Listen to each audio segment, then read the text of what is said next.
हाथी और चंटी की कहानी। एक घने जंगल में एक बहुत बड़ा हाथी रहता था। इसका नाम था रामू। रामू बहुत ताकतवर और बड़ा था, लेकिन वो कभी किसी को तकलीफ नहीं देता था। वो सबके साथ प्यार से पेश आता था। जंगल के तमाम जानवर इससे बहुत खुश थे। एक दिन रामू नहर के किनारे घूम रहा था कि इसने एक चंटी को पानी में डूबते हुए देखा। चंटी बहुत परेशान थी और जोर जोर से चीख रही थी, बचाओ, बचाओ, मैं डूब रही हूँ। रामू ने फौरन अपनी सूंड पानी में डाली और चंटी को बाहर निकाल लिया। चंटी ने हाथी का शुक्रिया अदा किया और कहा, रामू भाई, आपने मेरी जान बचा ली। मैं आपका एहसान कभी नहीं भूलूंगी। अगर आपको कभी मेरी जरूरत पड़े तो मैं जरूर आपकी मदद करूंगी। रामू मुस्कुराया और बोला, अरे चंटी बहन, तुम तो इतनी छोटी हो, तुम मेरी क्या मदद करोगी? चंटी ने कहा, हो सकता है मैं छोटी हूँ, लेकिन छोटी चीजों की भी अपनी अहमियत होती है। रामू ने इसकी बात को दिल से लगा लिया और कहा, ठीक है बहन, तुम्हारी बात सच है। कुछ दिनों बाद जंगल में एक शिकारी आया।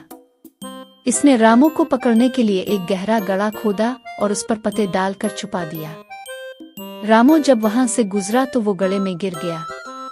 वो जोर जोर से चलाने लगा, मदद, कोई है जो मेरी मदद करे। जंगल के तमाम जानवरों ने रामू की आवाज सुनी, लेकिन वो इस गहरे गड्ढे से इसे निकाल नहीं सकते थे।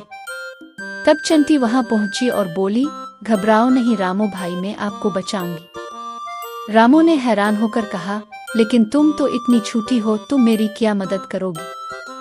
चंटी ने कहा, अब देखते जाए। चंटी तेजी से दरख्त पर चढ़ी और उसकी शाख को काटना शुरू कर दी। थोड़ी देर बाद वो शाख गिर गई और गड्ढे के मुंह पर आ गिरी। अब रामू इस शाख के सहारे ऊपर चढ़ सकता था। इसने शाख को पकड़ा और आहिस्ता आहिस्ता गड्ढे से बाहर निकल आया। रामू बहुत खुश हुआ और चंटी को गले लगा लिया।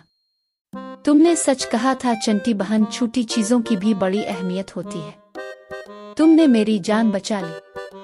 चंटी मुस्कुराई और बोली, आपने भी तो मेरी जान बचाई थी। दोस्ती का मतलब ही यही है कि एक दूसरे की मदद की जाए।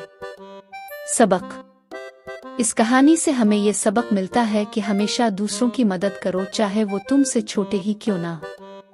कभी किसी को कमजोर ना समझो, क्योंकि मुश्किल वक्त में छोटी सी चीज भी बड़ी मदद कर सकती है। दोस्ती और मदद का रिश्ता हमेशा कीमती होता है।